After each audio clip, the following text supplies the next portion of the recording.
नमस्कार दोस्तों, कैसे हो आप सभी लोग। आई होप कि आप सभी लोग अच्छे होंगे।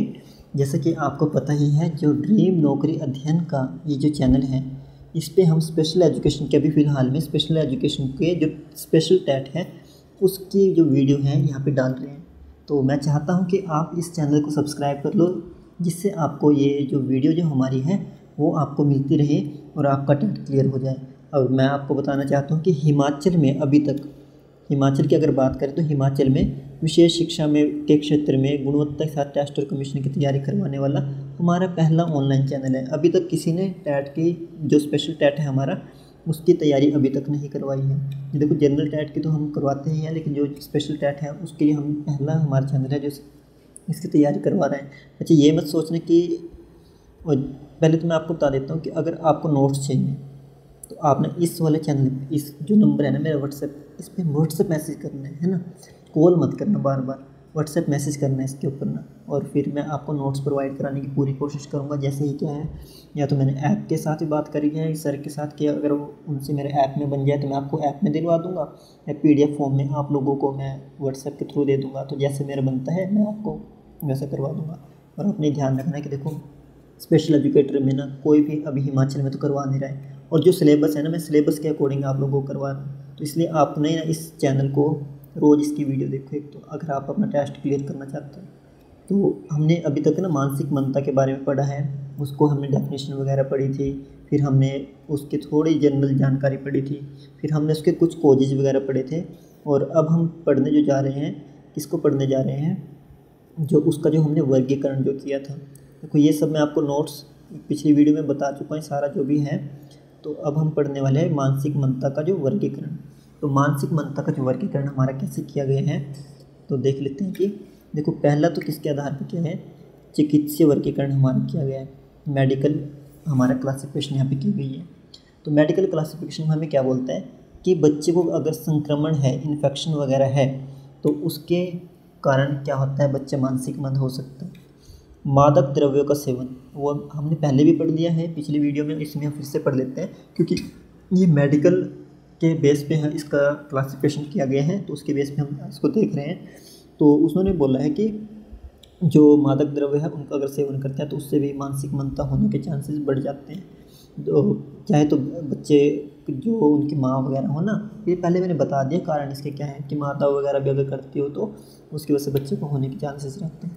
तो पोषण विकार, अगर बच्चे को अच्छे से पोषण वगैरह, न्यूट्रिशन वगैरह अगर नहीं मिल पाएंगे, है ना, अच्छा खान पान अगर नहीं होगा, तो बच्चा क्या हो जाएगा, मानसिक मंदता के यहाँ पे उसको फिर होने के चांसेस बढ़ जाएंगे। बच्चे कोई एक कारण नहीं होता मानसिक मंदता, है ना, तो 2-3 कारण उसको हम देखते हैं। फिर आपको पता है जब हम केस हिस्ट्री वगैरह लेते हैं तो उस टाइम पे हमें पता चल जाता है कि हाँ कि ये कारण है। तो हम काफ़ी सारे पॉइंट पढ़ते हैं, एक पॉइंट को देख के हम कभी नहीं बोलते, तो वही सब हम पढ़ रहे हैं यहाँ पे। तो मनोचिकित्सीय विकृति, है ना, कभी कभी क्या होते हैं, मनोचिकित्सीय विकृति भी हो जाती है जिसके कारण बच्चा मानसिक मंद हो जाता है।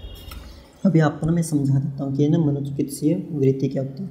बच्चे कभी कभी ना, कोई जो इंसान होता है, किसी गर्भावस्था में अगर माँ है, किसी सदमे में चली जाए, है ना, सदमा लग जाए, बट वो किसी कोई स्ट्रेस ले रही हो, स्ट्रेस को बोलेंगे हम तनाव, कोई तनाव ले रही हो, या फिर मतलब इसको डिप्रेशन बोल सकते हैं ना, कि डिप्रेशन में चली गई हो।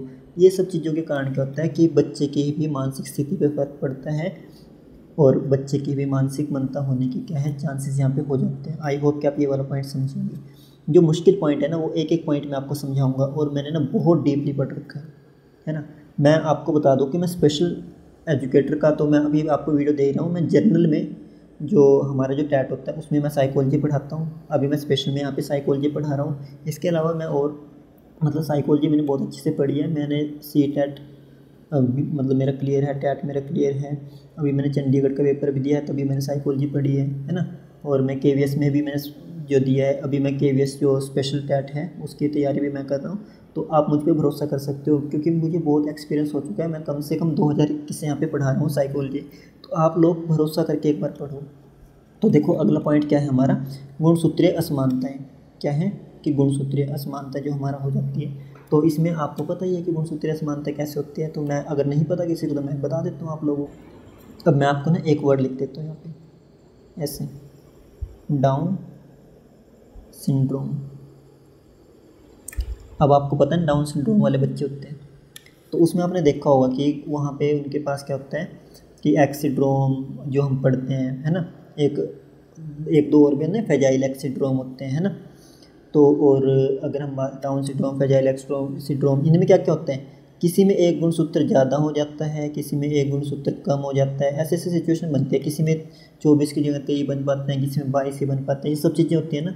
डिटेल में हम आगे करेंगे इसको, मैं अभी ऊपर ऊपर से पढ़ा रहा हूँ। जब डाउन सिंड्रोम के बारे में पढ़ेंगे आगे, हम और चीज़ों के बारे में पढ़ेंगे, तो वहाँ पर डिटेल में बताऊँगा मैं आपको, ये है ना। जितनी भी 21 डिसेबिलिटी है मैं सबको करवाने की कोशिश करूँगा कि ये कंप्लीट हो जाए एग्ज़ाम से पहले। और उसके अलावा जो हमारा मेन किसको किया गया फोकस, देखो एक तो ये मैं आपको बता दूं कि IDD इसको मेन फोकस किया गया है। एक हमारा स्पेशल लर्निंग डिसेबिलिटी SLD को फोकस किया गया है, और हमारा क्या है ASD को फोकस किया गया है। मैं ये 3 टॉपिक आपको पहले करवाने वाला हूँ, जिससे क्या है कि हमारे बहुत सारे क्वेश्चन यहीं से बनने वाले हैं। इसके बाद मैं आपको जितनी भी जो 21 डिसेबिलिटी है उनको एक ओवरव्यू आपको दूंगा। जितने भी क्वेश्चन है ना आपके, उस वीडियो को करने से आपके लग जाएंगे। अगर मेरे पास टाइम ना लगे वीडियो बनाने का, तो मैं आपको PDF प्रोवाइड करवाऊँगा इसके, क्योंकि मैं PDF के पर ज़्यादा काम कर रहा हूँ, जिससे आपको ज़्यादा से ज़्यादा नोट्स मिल जाएँ। तो मैं आपको जिसका मैं वीडियो नहीं बना पाऊँगा उसका PDF आपको दूंगा। अब देखो कितना अच्छा PDF मैंने बना रखा है। अब आप इसको पढ़ोगे ना एक बार और एग्ज़ाम देने जाओगे, मैं बोल रहा हूँ, गारंटी देता हूँ कि आपका एग्ज़ाम निकल जाएगा। तो आपने पढ़ा है ना डाउन सिंड्रोम और जो उसको क्या बोलते हैं फ्रेजाइल एक्स सिंड्रोम जो होता है, तो उसमें क्या होता है, बच्चे गुणसूत्रीय विकार जो हो जाता है उसको यहाँ पे बोला गया कि अगर वो हो जाता है तो बच्चे का क्या होता है, मानसिक मंदता के चांसेस बने रहते हैं। अपने बच्चे तो आपने देखी होगी, है ना, मस्तिष्क रोग, किसी बच्चे को क्या है ब्रेन हैमरेज वगैरह कुछ हो जाए, अगर उसके मस्तिष्क में चोट लग जाए या उसके अंदर ही कुछ ऐसा बीमारी वगैरह कुछ बन जाए, उसकी वजह से क्या हो जाएगा, यहाँ पे बच्चे की मानसिक विकृति उसको आ जाएगी। एक आपने सुना भी होगा जो हमारे क्या होता है, मैं यहाँ पे लिख भी देता हूँ, एक ब्रेन जो हमारे ट्यूमर होता है, इसकी वजह से भी हमें क्या हो सकती है, मानसिक मंदता का चांसेस बन जाता है, क्योंकि ये भी क्या है एक मस्तिष्क के रोग है। बच्चे कभी कभी ना कुछ अज्ञात कारण भी हमारे पास होते हैं, है ना, फिर हम उसको देखते हैं कि क्या बोलते हैं कि कोई परिवार में कोई पीछे किसी को ऐसा हो रखा हो, है ना, कि कभी बच्चे में तो कोई ना कोई दिक्कत है नहीं ना, माँ में कोई दिक्कत है, लेकिन फिर उसमें पूर्वजों का देखते हैं और सब चीज़ें देखते हैं। अपना जो ये वाले केस होते हैं ना, इसमें मेन पता कौन कौन पाया जाता है, जो फ्रेजाइल एक्स सिंड्रोम वाले होते हैं ना, उनके ना कारण ढंग से हमें अभी ज्ञात नहीं, हमें पता नहीं है कि मेन रीज़न क्या है उनका, है ना। तो हम परिवार की हिस्ट्री तो निकालते हैं, लेकिन उसमें क्या कहीं ना कहीं पे क्या रहता है कि हमें ढंग से पता नहीं चल पाता कि मेन कोज कहाँ से मिला है। तो फिर हम उसको क्या लिखते हैं कि अज्ञात कारणों में उसको डाल देते हैं। तो मेडिकल टर्म की मैं बात कर रहा हूँ यहाँ पे। तो मैंने आपको बताया कौन सा, जो फ्रेजाइल एक्स सिंड्रोम है ना, तो वो भी इसका एक एग्जाम्पल है। एक है अपटेस सिंड्रोम होता है, क्या होता है, अपटेस सिंड्रोम होता है, एप्टेस सिंड्रोम उसको बोल देते हैं। तो वो क्या होता है, उसके वजह से वो भी क्या है, इसी का उसका भी कोई एक ज्ञात कारण नहीं है। और इसके अलावा मैं एक आपको बता देता हूँ कि जो हाइड्रोसिफेलस होता है ना, जिनका सर बड़ा होता है, तो उनका भी कोई ज्ञात कारण हमें नहीं मिलता है, तो उसको भी हम इस वाले उसमें रखते हैं अगर मानसिक मंदता की स्थिति में कोई बच्चा हमारे पास आता है।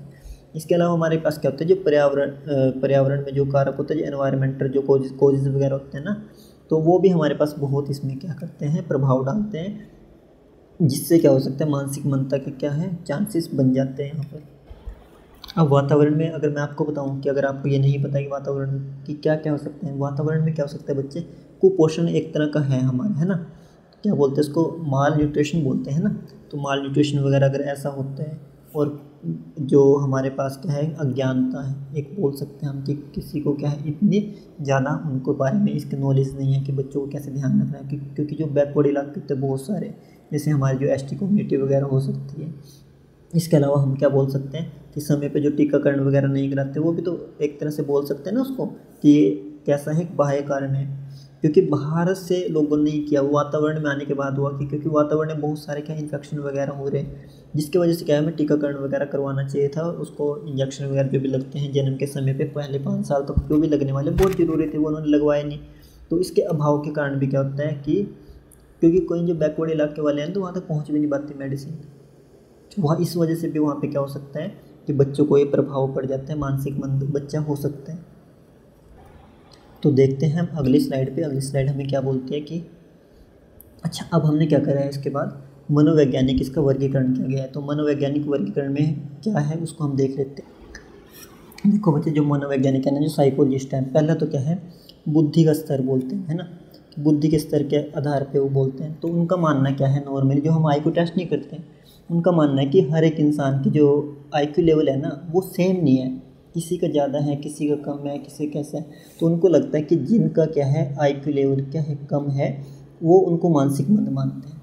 जब तभी तो हम चेक करते हैं कि 70 से नीचे जो भी है मानसिक मंद है, क्योंकि वो क्या है साइकोलॉजिस्टों के द्वारा दे रखे हैं वो वाला पॉइंट, कि साइकोलॉजिस्ट को मानना है कि अगर वो कोई टेस्ट लेते हैं कि उनका अगर कोई नॉर्मल बच्चा किसी काम को कर लेता है, लेकिन वहाँ पे कोई एक अन्य बच्चा क्या है उसका, मान लो कि एक नॉर्मल बच्चे के कितने आ रहे हैं, 90 नंबर आ रहे हैं 100 में से, मतलब जैसे उनका टेस्ट वगैरह है, तो मैं मान लेता हूँ कि एक के क्या है 90 का एवरेज स्कोर आ रहा है, और एक का बार बार करवाने के बाद भी, पेपर करवाने के बाद भी उनका 70 से अप नहीं हो पा रहा है। तो यानी कि जो 70 से जो नीचे वाले हैं ना उनको कहाँ पे रखेंगे, मानसिक मंदता की वो केस में रखेंगे। अब आपने पढ़ा ही है, अब मैं आप एग्जांपल दे रहा हूँ आपको, पर आप ये मत सोचना कि 100 में से 90 नंबर वाला सुपीरियर है या नॉर्मल है और 70 नंबर वाला क्या है एक तरह से मानसिक मंद। ऐसा नहीं है, मैं IQ लेवल की बात कर रहा हूँ, जिसका IQ लेवल 90 तक आता है और जिसका IQ लेवल 70 से कम आता है हमेशा, तो उसको क्या बोला जाता है, फिर उसकी बौद्धिक क्षमता क्या कम मानी जाती है, तो उसकी बेस पे वो करते हैं अपना डिवाइड। दूसरा क्या है, अनुकूलन व्यवहार, एडेप्टिव बिहेवियर। इनका मानना क्या है कि कुछ बच्चे तो क्या कर लेते हैं, जो हमारा एनवायरनमेंट है उसमें अपने आप को ढाल लेते हैं, अपने आप को एडेप्ट कर लेते हैं, लेकिन कुछ बच्चे क्या होते हैं कि अपने आप को, जो एनवायरनमेंट है, जो हमारा वातावरण है, उसके अकॉर्डिंग अपने आप को ढाल नहीं पाते। तो इन बच्चों को उन्होंने क्या कहा है कि उनको अलग से एक तरह से कोऑर्डिनेशन वगैरह की ज़रूरत पड़ती है, उनको अलग से हमें ट्रेनिंग वगैरह देने की ज़रूरत पड़ती है। तो इस वजह से इन्होंने क्या बोला है, उसको इस वाले केस में रखा कि जिनको हमें अलग से एक तरह ट्रेनिंग वगैरह दे के जो हमारा जो समाज की जो मुख्य धारा है जनरलाइजेशन करने के लिए ज़रूरत पड़ती है, वो भी क्या है मानसिक मंद इन्होंने माने। तो इसके लिए इन्होंने बहुत सारे क्या कर रहे हैं, अलग अलग इनको डिवाइड करके अलग अलग पार्ट में। तो हम देख लेते हैं कि कैसे कैसे इन्होंने दिया है। तो देखते हैं अगली स्लाइड में, देखो IQ आधारित जो वर्गीकरण है हमारा, है ना, IQ आधारित वर्गीकरण हम कैसे देखते हैं कि 2 का पट दिया है मैंने आपको ना, कि मेन क्या है 2 है, ICD WHO के अनुसार, ठीक है। तो ICD क्या है, WHO की ही एक शाखा है। अगर आपको ना किसी को इसकी फुल फॉर्म नहीं पता है तो मैं यहाँ पे लिख देता हूँ। I से क्या हुआ, इंटरनेशनल,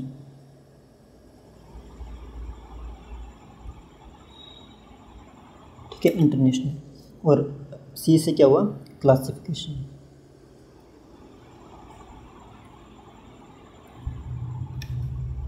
ऑफ डिसेबिलिटी जो आप बोलते हो, है ना। तो इसको हम क्या बोलते हैं, ICD बोला जाता है, ठीक है। तो WHO देता है, इसको क्या देता है, इंटरनेशनल क्लासिफिकेशन डिसेबिलिटी देता है। तो उसको क्या क्या दिया गया है हम यहाँ पे देख लेते हैं कि अगर इन्होंने बोला किसी का IQ लेवल 50 से लेकर 69 के बीच है, तो वो क्या माइल्ड या अल्प कैटेगरी में, अगर हिंदी में लिखा होगा अल्प और इंग्लिश में लिखा होगा माइल्ड कैटेगरी में आता है। अगर क्या होगा, किसी का IQ लेवल है 34 से लेकर 49 के बीच में है तो उसको मॉडरेट माना जाता है। अगर 20 से लेकर 33 के बीच में है तो उसको सीवियर माना जाता है।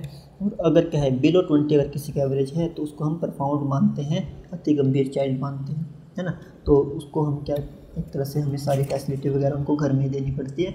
हम चाहते हैं जो बिलो 20 वाले हैं कि उनका जीवन क्या हो जाए यहाँ पे, कि उनका जीवन ऐसा कि अपने जो दैनिक जो जीवन की जो हमारी नीड होती है ना उसको पूरा करते पाए, वही बहुत है इनके लिए।